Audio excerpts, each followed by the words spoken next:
नमस्कार साथियों, आप सभी का अनूप स्टडी जी के 2.0 क्लासेस पर स्वागत है। मैं क्लास 10th साइंस जो 2023 बोर्ड परीक्षा इंपॉर्टेंट क्वेश्चन है मैं आप सभी के लाया हुआ हूं, जो आप सभी के बोर्ड एग्जाम के लिए अति महत्वपूर्ण क्वेश्चन हैं। यदि आप आज की वीडियो देख लेते हैं तो इसके बाद में आप किसी भी वीडियो को देखने की आवश्यकता नहीं रहेगी, क्योंकि ये क्वेश्चन बहुत ही मेहनत से तैयार किए गए हैं।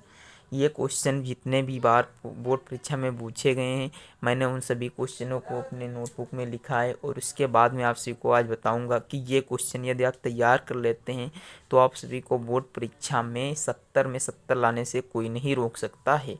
इसके बाद में आपको कुछ एग्जाम्पल से उदाहरण यानी न्यूमेरिकल रह जाएंगे, वो मैं अगली वीडियो में बता दूंगा। आज की वीडियो में मैं मतलब पूरी किताब के बहुत ही महत्वपूर्ण क्वेश्चन हैं, जितने हो सके मैंने उतने लिया है और ये बहुत ही महत्वपूर्ण क्वेश्चन है। मैं सभी उन क्वेश्चनों को नोट किया है। यदि ये वीडियो आप देख लें तो आपके 70 में 70 नंबर बिल्कुल पक्का हो जाएंगे। चलिए, आपका टाइम ना बर्बाद करते हुए आप सभी को मैं क्वेश्चन की ओर ले चल रहा हूँ, जिससे कि आप देख सकते हो पहला क्वेश्चन। तो आप सभी लोग ये क्वेश्चन जरूर रट कर जाएं। और बोर्ड परीक्षा में यदि आपका 27 फरवरी को पेपर है, 27 को ही तो है, यदि 27 तारीख को पेपर है तो आप उससे पहले, अब टाइम नहीं आपके पास बचा हुआ है, आप सभी लोग बस मेहनत करें और आप सभी को अच्छे से अच्छे नंबर माँ सरस्वती दें। चलिए, आपका पहला क्वेश्चन है कि प्रकाश के परावर्तन से क्या नियम है तथा चित्र के साथ में समझाओ। तो आप सभी को मैंने एक वीडियो में बता चुका हूँ कि प्रकाश का परावर्तन क्या होता है और इसे कैसे समझाया जाता है। मैंने बताया था कि एक इस तरीके से होता है प्रकाश का नियम। ये प्रकाश की आतित किरण है, ये परावर्तित हो जाती है, इसी घटना को प्रकाश का परावर्तन कहते हैं। परावर्तन के दो नियम होते हैं, यही सब आपको लिखना है, चित्र के साथ में समझाओ। आपका दूसरा क्वेश्चन है कि एक उत्तल लेंस के सामने उसके प्रकाशिक केंद्र और फोकस के बीच एक वस्तु रखी हुई है, तो किरण आरेख खींचिए। मतलब एक उत्तल लेंस है और उसके प्रकाशिक केंद्र के फोकस के बीच एक वस्तु रखी हुई है, तो किरण आरेख आपको खींचना है। आपका क्वेश्चन नंबर 3 है, वायु के सापेक्ष किसी द्रव का क्रांतिक कोण 45 डिग्री है, तो उस द्रव का अपवर्तनांक ज्ञात करो। यानी आप 1/sin वाला सूत्र लगा करके आप इससे हल कर सकते हो। आप सभी लोग ये क्वेश्चन पूर्ण रूप से हल करके ही बोर्ड परीक्षा में जाएं, आप सभी लोगों को बहुत ही सहायता मिलेगी। आपका क्वेश्चन नंबर 4 है कि दूरदृष्टि दोष किसे कहते हैं, इसके निवारण तथा कारण लिखो। ये बोर्ड की परीक्षा की तरफ से बहुत ही इंपॉर्टेंट यानी वेरी वेरी इंपॉर्टेंट ये क्वेश्चन है, जो बहुत ही इंपॉर्टेंट क्वेश्चन है और ये बोर्ड परीक्षा में हर बार पूछे जाते हैं। आप कोई भी मॉडल पेपर उठाकर देख लीजिए या कोई भी पिछले ईयर के बीते हुए सभी उसे क्या कहते हैं पेपर को देख लीजिए, आप सभी को यही क्वेश्चन मिलेंगे। आपका क्वेश्चन नंबर 5 है कि निकट दृष्टि दोष किसे कहते हैं। ये भी बहुत ही इंपॉर्टेंट, ये जितने इस बार के हैं ये सब महत्वपूर्ण क्वेश्चन हैं, ये सब बोर्ड परीक्षा में पूछे गए हैं। तो आप सभी को पता होगा कि निकट दृष्टि दोष किसे कहते हैं। इस दोष में मतलब ये दोष जिसमें होता है वहाँ दोष नहीं होता, इसमें कह रहा निकट, मतलब निकट की वस्तुएं तो इसमें साफ दिखाई देंगी, परंतु दूर की वस्तुएं साफ नहीं दिखाई देती, इसी को हम निकट दृष्टि दोष कहते हैं। और इसका निवारण के लिए सदैव कौन से लेंस का प्रयोग किया जाता है, अवतल लेंस का प्रयोग किया जाता है। तो आप सभी को पता होगा कि इसके निवारण के लिए कौन से लेंस का प्रयोग किया जाता है, अवतल लेंस का प्रयोग किया जाता है। आपका अगला क्वेश्चन है कि मानव नेत्र किसे कहते हैं तथा उनके प्रमुख भागों का वर्णन कीजिए। आपको ये जरूर तैयार करके जाना है, क्योंकि ये इस बार बोर्ड परीक्षा में जरूर पूछा जाएगा। क्योंकि देखिए, आप सभी जानते हैं मानव नेत्र क्या होता है। ये मानव नेत्र जो एक होता है मांसल नलिका होती हैं और इसमें केंद्रक, कॉर्निया हो गया आपका, ये सभी पाए जाते हैं। आप सभी लोग इसे पूर्ण रूप से पढ़ करके और तब ही जाएं, ये सभी क्वेश्चन तैयार करके जाना है आपको। चलिए, आपका क्वेश्चन नंबर 7 है कि प्रकाश का वर्ण विक्षेपण क्या है, उदाहरण देकर समझाइए। मैंने बताया था कि प्रकाश का वर्ण विक्षेपण क्या होता है। ये कोई प्रकाश की किरण होती है, तो यहाँ से जब प्रकाश जाता है तो आपको यही सब बताना है कि प्रकाश का वर्ण विक्षेपण क्या होता था, उसके उदाहरण देकर समझाओ, तो आपको पता होना चाहिए। बहुत ही इम्पोर्टेंट क्वेश्चन नंबर 8 यानी ओम का नियम क्या है, इसका आरेख खींचो। ये तो आपके बोर्ड परीक्षा में हर बार पूछा ही जाता है कि ओम का नियम क्या होता है और इससे आरेख, मतलब इसमें आपको एक्स और वाई के तरीके से दर्शाना होता है। ओम का नियम आप सभी को पता होगा या नहीं पता, एक बार मैं बता रहा हूँ। देखिए आपको इन क्वेश्चनों को अभी वीडियो भी प्राप्त होंगी। पहले आप ये सभी क्वेश्चन, आप से लोग ये क्वेश्चन पहले तैयार कर लीजिए और उसके बाद में मैं भी आपको वीडियो भी इसकी दूंगा। क्वेश्चन नंबर 9 है कि श्रेणी क्रम संयोजन के सूत्र का निगमन कीजिए। आप सभी जानते हो श्रेणी क्रम संयोजन क्या होता है, R बराबर R1 प्लस R2 और प्लस में R3 डैश डैश डैश। ये आपका श्रेणी क्रम का सूत्र होता है। ये कहाँ से आता है, यही आपको निगमन करना है। अगला क्वेश्चन है कि समांतर क्रम संयोजन का निगमन करो, यानी जो 1/R बराबर होता है 1/R1 plus 1/R2 dash dash dash होता है, यही आपको प्रूव करना है। तो ये सब कहाँ से आते हैं, आप सभी लोगों ने ये चैप्टर विद्युत पढ़ा है तो आप सभी को पता होगा। अगला क्वेश्चन नंबर है 11 कि 1 किलोवाट घंटा को जूल में बदलो। इसकी देखिए न्यूमेरिकल वैल्यू कुछ भी कह सकता है, या कह दे घंटा को जूल में बदलो या जूल को घंटा में बदलो, ठीक। तो आप सभी को ये पता होना चाहिए। ये बहुत ही महत्वपूर्ण क्वेश्चन है और यही बोर्ड परीक्षा में पूछे जाते हैं। आपका क्वेश्चन नंबर 12 है कि बायो सेवर्ट का नियम लिखो। देखिए ये बोर्ड की परीक्षा की तरफ से बहुत ही इंपॉर्टेंट क्वेश्चन है। बायो सेवर्ट का नियम क्या होता है, चुंबकीय क्षेत्र, यदि आप सभी लोगों ने पढ़ा होगा चैप्टर तो आपको पता होगा कि बायो सेवर्ट क्या होता है, ये कैसा नियम पारित किए थे, इनके बारे में आप सभी लोग पढ़ लीजिएगा। ये सभी क्वेश्चन जो है कि बहुत ही महत्वपूर्ण क्वेश्चन हैं। चलिए आपका क्वेश्चन नंबर 13 है कि फैराडे के विद्युत चुम्बकीय प्रेरण के नियम लिखिए। आप सभी लोगों ने फैराडे के 2 नियम पढ़े हैं, आप सभी को यही लिखने हैं, फैराडे के विद्युत चुम्बकीय प्रेरण के नियम। आप सभी को ये क्वेश्चन जो है बहुत ही इंपॉर्टेंट क्वेश्चन है। अगला क्वेश्चन है फ्लेमिंग के बाएं तथा दाएं हाथ का नियम लिखिए। देखिए आपका कुछ भी भले ना पूछा जाए बट फ्लेमिंग का नियम जरूर पूछा जाता है। आप सभी लोगों ने पढ़ा होगा कि फ्लेमिंग के बाएं हाथ का नियम कुछ इस तरीके से होता है। इसमें देखिएगा ये तर्जनी उंगली होती है, मध्यम उंगली होती है, ये अंगूठा होता है। ये सदैव बल की दिशा को दर्शाता है, ये विद्युत क्षेत्र की दिशा को दर्शाता है, ये सदैव धारा की दिशा को दर्शाता है। यही आपके फ्लेमिंग के बाएं हाथ का नियम होता है। इसी प्रकार से फ्लेमिंग के दाएं हाथ का नियम होता है। आप सभी को ये इस तरह से याद होना चाहिए और चित्र के साथ में आप सभी को ये लिखना है। आपका क्वेश्चन नंबर 15 है कि विद्युत मोटर का नामांकित चित्र का आरेख खींचकर इसका सिद्धांत तथा क्रियाविधि लिखो।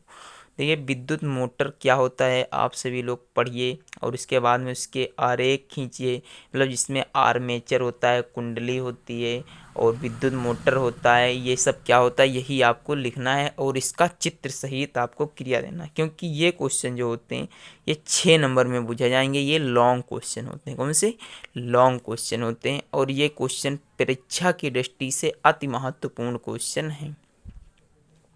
फिर आपका क्वेश्चन नंबर 16 है कि विद्युत जनित्र का आरेख खींचकर सिद्धांत समझाओ। देखो विद्युत जनित्र क्या होता है, सबसे पहले तो आपको बताना है जनित्र किसे कहते हैं। जनित्र सदैव जनरेटर को कहते हैं जो हमारी यांत्रिक ऊर्जा को विद्युत ऊर्जा में कन्वर्ट करता है। तो आपको विद्युत जनित्र किसे कहते हैं बताना चाहिए कि जो यांत्रिक ऊर्जा को किसमें विद्युत ऊर्जा में कन्वर्ट करता है। It is change in the mechanical energy it into the क्या कहते हैं उससे, यांत्रिक मतलब उसे क्या कहते हैं इलेक्ट्रिक एनर्जी में कन्वर्ट करता है, उसे हम विद्युत जनित्र कहते हैं। आपको ये पता होना चाहिए। क्वेश्चन नंबर 17 है कि ओजोन क्या है, यह किस परितंत्र को किस प्रकार प्रभावित करती है। आप सभी लोगों ने पढ़ा होगा कि ओजोन क्या होता है, ये ओजोन परत कहाँ पाई जाती है। आपको बस यही याद करना है और इसे आपको लिखना है। बोर्ड परीक्षा की दृष्टि से अति महत्वपूर्ण क्वेश्चन है। आपके ये 17 क्वेश्चन जो हुए फिजिक्स के, ये बहुत ही इंपॉर्टेंट क्वेश्चन है। यदि आप इतने तैयार कर लेते हो तो फिजिक्स में आपको कोई टेंशन नहीं है, बेहड़क आप यही याद करके जाइएगा बोर्ड परीक्षा में। आपका क्वेश्चन अगला है क्वेश्चन नंबर 18 है। कितना है क्वेश्चन नंबर 18। अब आपके ये रासायनिक यहाँ से केमिस्ट्री शुरू हो रही है। कौन सी चीज़, केमिस्ट्री यहाँ से आपकी प्रारंभ है और ये केमिस्ट्री के इम्पोर्टेंट क्वेश्चन हैं। देखिएगा कि ऊष्माक्षेपी एवं ऊष्माशोषी अपक्रिया का क्या अर्थ है तथा उसके उदाहरण भी लिखो। देखिए ऊष्माशोषी अपक्रिया कौन सी होती है और ऊष्माक्षेपी अपक्रिया कौन सी होती है, आपको यही के बारे में बताना है तथा एक एक उदाहरण देना है। अगला क्वेश्चन है आपका रेडॉक्स अपक्रिया। देखिए रेडॉक्स अपक्रिया जो होती है बहुत इंपॉर्टेंट है। ये बोर्ड परीक्षा में ज़रूर पूछी जाती है। रेडॉक्स अपक्रिया ही इम्पोर्टेंट है। और आप सभी लोग देखिएगा, अगला क्वेश्चन है कि निम्न को परिभाषित करो। यानी देखिए, ये क्वेश्चन पूछा जाएगा तो दोनों एक साथ में पूछा जाएगा कि निम्न को परिभाषित करो। विकृतिगंधिता किसे कहते हैं और संचारण किसे कहते हैं। आपको ये पता होना चाहिए। टिप्पणी लिखने को आता है कि संचारण पर टिप्पणी लिखो व एक रिएक्शन लिखो। विकृतिगंधिता किसे कहते हैं। आप सभी लोग ये दोनों याद करें। अगला क्वेश्चन नंबर 21 है कि रासायनिक अपक्रिया किसे कहते हैं, यह कितने प्रकार का होता है। आप सभी लोगों ने पढ़ा होगा कि रासायनिक अपक्रिया, जैसे N2 की अपक्रिया 2N से कराई जाए तो ये क्या बनाएगा, 2N3 बनाता है। तो यही जो होती है रासायनिक अपक्रिया, मतलब इस तरीके से बहुत सी अपक्रिया, जैसे CSO4 प्लस Fe तो FeSO4 प्लस CO, ये कौन सी अपक्रिया है, ये विस्थापन अपक्रिया हुई। मतलब यही ही रासायनिक अपक्रिया होती है। फिर आपको लिखना है ये कितने प्रकार की होती है। तो जैसे कि प्रतिस्थापन अपक्रिया, विलोपन अपक्रिया, वियोजन अपक्रिया, वोल्टज अपक्रिया, और कौन सी होती है वो, हाँ, प्रतिस्थापन अपक्रिया हो गई। ये सभी जितनी अपक्रियाएं हैं ये सभी बहुत ही इम्पॉर्टेंट अपक्रियाएं हैं। तो आप सभी लोग इन्हें याद करें और बोर्ड परीक्षा में लिखें। और आप लोग पढ़ाई शुरू कर दीजिए, क्योंकि आप सभी के पेपर वो नज़दीक आ गए हैं। आज 1 तारीख हो गई है। अब आपका क्वेश्चन नंबर 22 है कि उदासीनीकरण अपक्रिया क्या है, उदाहरण दो। देखिए, ये उदासीनीकरण अपक्रिया क्या, उदाहरण दो। आप सभी लोग इन्हें तैयार कर लें, ये बोर्ड परीक्षा में जरूर पूछे जाएंगे। अगला क्वेश्चन है कि अम्ल तथा क्षार एवं लवण की परिभाषा एवं उदाहरण दो। यानी अम्ल, क्षार तथा लवण एवं उसके उदाहरण की परिभाषा दीजिए। अम्ल क्या होते हैं आपको पता है, क्षार क्या होते हैं, क्या है, लवण क्या होते हैं, ये सभी आपको एक एक उदाहरण एंड परिभाषा याद कर लीजिए। अगला क्वेश्चन है कि बेकिंग सोडा तथा, देखिए ये जो है 2-3 क्वेश्चन हैं जो ये बहुत ही इंपॉर्टेंट है। जैसे कि बेकिंग सोडा हो गया, व्यंजक चूर्ण हो गया, बनाने की विधि, ये सभी जो है बहुत ही इंपॉर्टेंट क्वेश्चन है और बोर्ड परीक्षा में ये जरूर पूछे जाएंगे। तो आप सभी लोग ये दोनों क्वेश्चन पूर्ण रूप से अभिक्रियाएं तथा उनके गुण, रासायनिक गुण, भौतिक गुण सभी याद कर लीजिएगा। चलिए, आपका ये तीसरा क्वेश्चन है कि प्लास्टर ऑफ पेरिस किसे कहते हैं, इसके रासायनिक एवं भौतिक गुण लिखिए। देखिए, प्लास्टर ऑफ पेरिस का सूत्र होता है CuSO4 हाफ H2O। ठीक, ये आपके प्लास्टर ऑफ पेरिस का सूत्र होता है कॉपर सल्फेट। ठीक, तो आप सभी लोग इन्हें याद कर लीजिए और इसके भौतिक तथा रासायनिक गुण भी याद कर लीजिएगा। अगला क्वेश्चन है कि अयस्क के खनिज को परिभाषा, देखिए अयस्क व खनिज परिभाषा लिखो व दोनों में अंतर आपको बताना है। मतलब पहले अयस्क किसे कहते हैं और खनिज किसे कहते हैं, इनकी परिभाषा लिखना है और उसके बाद में इसमें अंतर बताना है। आपका क्वेश्चन नंबर 28 है कि भर्जन तथा निस्तापन की परिभाषा एवं उदाहरण दो। यानी भर्जन किसे कहते हैं, निस्तापन किसे कहते हैं, इसकी परिभाषा एवं उदाहरण देना है। क्वेश्चन नंबर 29 है कि विद्युत रासायनिक श्रेणी क्या है। यानी विद्युत रासायनिक श्रेणी क्या है, ये बहुत ही इंपॉर्टेंट है, इसके बिना तो केमिस्ट्री अधूरी ही है। ठीक, तो आप सभी लोग इसे जरूर पढ़ लीजिए कि विद्युत रासायनिक श्रेणी किसे कहते हैं। आपका अगला क्वेश्चन है कि मिश्र धातु किसे कहते हैं। यानी जो मिश्र धातु होती हैं वो किसे कहते हैं। कॉपर के 2 प्रमुख अयस्क लिखो। यानी मिश्र धातु किसे कहते हैं, सब बहुत ही इंपॉर्टेंट क्वेश्चन है। मिश्र धातु किसे कहते हैं, तो आप सभी को पता होगा कि जब 2 धातुएं आपस में मिलती है तो उसे मिश्र धातु कहते हैं। जैसे कॉपर सल्फेट हो गया, एल्युमिनियम ऑक्साइड हो गया, सोडियम हाइड्रोक्साइड, ये सब मिश्र धातुएं होती हैं। ठीक, तो इनके 2 प्रमुख अयस्क लिखने हैं। आपका क्वेश्चन नंबर 31 है कि समजातीय श्रेणी क्या है, उदाहरण द्वारा समझाओ। तो समजातीय श्रेणी क्या है, अब ध्यान देखिएगा, ये सभी आपको पता होना चाहिए। अगला क्वेश्चन है कि एल्केन तथा एल्कीन, एल्केन तथा एल्काइन से आप क्या समझते हैं, उदाहरण दो। तो ये आप सभी लोग IUPAC वाले चैप्टर से है, जिसे मैंने पढ़ा चुका है। आप सभी लोग वो वीडियो ज़रूर देख लें, जिससे आपको IUPAC बनाना समझ में आ जाए और ये कैसे क्या होते हैं आपको पता होना चाहिए। देखिए, इसमें बताया गया था, उस दिन मैंने बताया था कि एल्केन का सूत्र जो होता है CnH2n और प्लस में 2 होता है, और एल्कीन का जो सूत्र होता है CnH2n होता है। एल्काइन का जो सूत्र होता है CnH2n-2। ये आपके एल्काइन का सूत्र होता है, यानी ये आपके जो होते हैं सामान्य फार्मूले होते हैं, यानी कॉमन फार्मूला होता है। ठीक, अगला क्वेश्चन है कि साबुनीकरण क्या है, इसकी रासायनिक समीकरण लिखो, ये कैसे इसका उत्पादन होता है, आप सभी को ये बताना है। इसमें आपका अगला क्वेश्चन है जो बहुत ही इंपॉर्टेंट क्वेश्चन है, ये 2020 व 2021 में पूछा गया, आप मॉडल पेपर उठाकर देख लीजिएगा कि मृद साबुन व कठोर साबुन किसे कहते हैं। तो आप सभी को पता होना चाहिए कि मृद साबुन जो होते हैं काहे से बने होते हैं, सोडियम हाइड्रोक्साइड से बनाई जाती हैं। जो कठोर साबुन होते हैं पोटेशियम हाइड्रोक्साइड से बनाई जाती हैं। इसकी परिभाषा याद कर लीजिए और एक एक समीकरण याद कर लीजिए। आपका अगला क्वेश्चन है कि प्रतिस्थापन क्रिया पर संक्षिप्त टिप्पणी लिखो, यानी जो प्रतिस्थापन क्रिया है किसे कहते हैं, इस पर टिप्पणी लिखना है। यानी अब क्रिया परिभाषा याद कर लीजिए और एक समीकरण याद कर लीजिए। अगला क्वेश्चन है कि एथिल अल्कोहल से एथिलीन कैसे बनाते हैं, यानी जो एथिल अल्कोहल होता है उससे एथिलीन कैसे बनाया जाता है, ये आपको पता होना चाहिए। अगला क्वेश्चन है कि एस्टरीकरण पर संक्षिप्त टिप्पणी लिखो, यानी एस्टरीकरण पर आपको क्या करना है, संक्षिप्त में टिप्पणी लिखना है। फिर आपका क्वेश्चन नंबर अगला है, यही बस इतने 14, यानी आपका अगला क्वेश्चन है कि मेंडलीव की आवर्त नियम क्या है, इसकी व्याख्या करो। देखो जो मेंडलीव थे और मोजले थे, न्यूलैंड का अष्टक नियम था तथा डोबेराइन का जो तिर्क नियम था, आपको ये चारों पते होने चाहिए और चारों का उदाहरण मालूम होना चाहिए, क्योंकि पूछा जाएगा कि मोजले की आधुनिक आवर्त सारणी क्या थी तो आपको बताना चाहिए। फिर पूछलेगा मंडलीव की आवर्त सारणी क्या है, तो आप देखिए इसमें बूझा भी गया है, तो आप सभी लोग ये याद कर लीजिएगा चारों नियम। अगला है कि दीर्घाकार आवर्त सारणी की 4 विशेषताएं ये बताइए।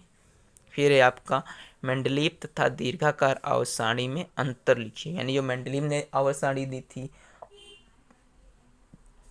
और जो दीर्घाकार आवर्त सारणी है इसमें क्या लिखना है, दोनों में आपको अंतर लिखना है। फिर आपका क्वेश्चन नंबर 41 है कि रुधिर, हाँ देखिए यहाँ से आपकी जीव विज्ञान चालू होती है। कौन सी, जीव विज्ञान। आपके 40 क्वेश्चन मतलब 20 क्वेश्चन फिजिक्स के थे और 20 क्वेश्चन आपके किसके थे, केमिस्ट्री के थे। ये बहुत इंपॉर्टेंट क्वेश्चन, यदि आप इतने पढ़ लेते हैं तो आप इसके महारथी बन जाएंगे। और जो है कि आपको यदि और आप जो पूरे क्वेश्चन याद कर लेते हैं तो आपको 70 में 70 लाने से कोई भी नहीं रोक सकता। अगला क्वेश्चन है कि रुधिर और लसिका में अंतर स्पष्ट करो, यानी रुधिर और लसिका क्या होती है, इसमें आपको अंतर स्पष्ट करना है। आपका 42 है क्वेश्चन कि वाष्पोत्सर्जन को प्रभावित करने वाले कारक कौन से हैं। फिर आपका क्वेश्चन नंबर है कि पाचन तंत्र क्या है, पूरी प्रक्रिया का सचित्र वर्णन कीजिए। देखिए आप सभी लोगों ने पढ़ा होगा कि पाचन तंत्र क्या होता है, उसका आप चित्र 2-3 बार बनाने की प्रैक्टिस करें जिससे आपको चित्र बनाना आ जाएगा। और उसके parts of name, bodies of name पता होने चाहिए। उसके बाद में आप गूगल से लिख लेंगे कि पाचन तंत्र क्या है, इसकी पूरी प्रक्रिया को आप सचित्र वर्णन कर देंगे। ठीक, तो इस प्रकार से आप ये क्वेश्चन जरूर तैयार कर लीजिए, ये बहुत ही महत्वपूर्ण क्वेश्चन है। आपका अगला क्वेश्चन है कि मानव के हृदय आंतरिक संरचना की क्रियाविधि लिखिए। देखिए ये हुआ मानव हृदय हो गया, और आपका क्या हो चुका, जैसे कि मानव हृदय हो गया, और जैसे कि आपको जैसे क्या कहते हैं मानव हृदय, और उसे क्या कहा जाता है, चलो याद नहीं आ रहा है, तंत्रिका तंत्र हो गया। ये सभी इंपॉर्टेंट क्वेश्चन होते हैं, आप सभी लोग वो जरूर याद करें। चलिए आपका क्वेश्चन नंबर 45 है कि उत्सर्जन से क्या तात्पर्य है, मनुष्य के मुख्य उत्सर्जी अंग लिखिए। यानी उत्सर्जन से क्या तात्पर्य है और इसके मुख्य उत्सर्जी अंग आपको लिखने हैं। चलिए आपका क्वेश्चन नंबर है कि 46, परिवार नियोजन से आप क्या समझते हैं तथा छोटे परिवार से क्या लाभ होता है। आप सभी लोग इस प्रकार के क्वेश्चन तैयार कर लीजिए, ये आपको बोर्ड परीक्षा में देखने को मिलेंगे। आपका क्वेश्चन नंबर है 47, नर तथा मादा जनन तंत्र का सचित्र वर्णन कीजिए। यानी नर तथा मादा जनन का सचित्र वर्णन कीजिए। आप सभी लोग इसे बनाकर 1-2 बार प्रैक्टिस करके देखिएगा और उसके बाद में आप इसे लिख लेंगे। फिर पूछ रहा है कि गर्भ निरोधक की विभिन्न विधियां कौन सी। फिर आपका क्वेश्चन नंबर 49 कि मेंडल के नियम से आप क्या समझते हैं, जो बहुत ही इंपॉर्टेंट क्वेश्चन है कि मेंडल के ने कौन सा नियम दिया था और इन्होंने क्या बताया था। तो आप सभी लोग ये क्वेश्चन ये तैयार कर ले रहे हैं तो आपको 70 में 70 नंबर जरूर मिलेंगे। आपका लास्ट एवं आखिरी क्वेश्चन यानी आपका अंतिम क्वेश्चन है कि लिंग निर्धारण का सचित्र वर्णन कीजिए। तो आप सभी लोग इतने क्वेश्चन ये रहे आपके जीव विज्ञान के क्वेश्चन। आपकी पसंदीदा आप सभी को कमेंट करके बताइएगा कौन सी अति प्रिय बुक है। तो आप सभी के ये बहुत इंपॉर्टेंट क्वेश्चन रहे, 50 यानी 15 क्वेश्चन रहे। तो आप सभी लोग इन क्वेश्चन को तैयार कर लें। यदि आप वीडियो पर नए हैं तो आप चैनल को सब्सक्राइब करें और हमारी वीडियो को लाइक करें। धन्यवाद।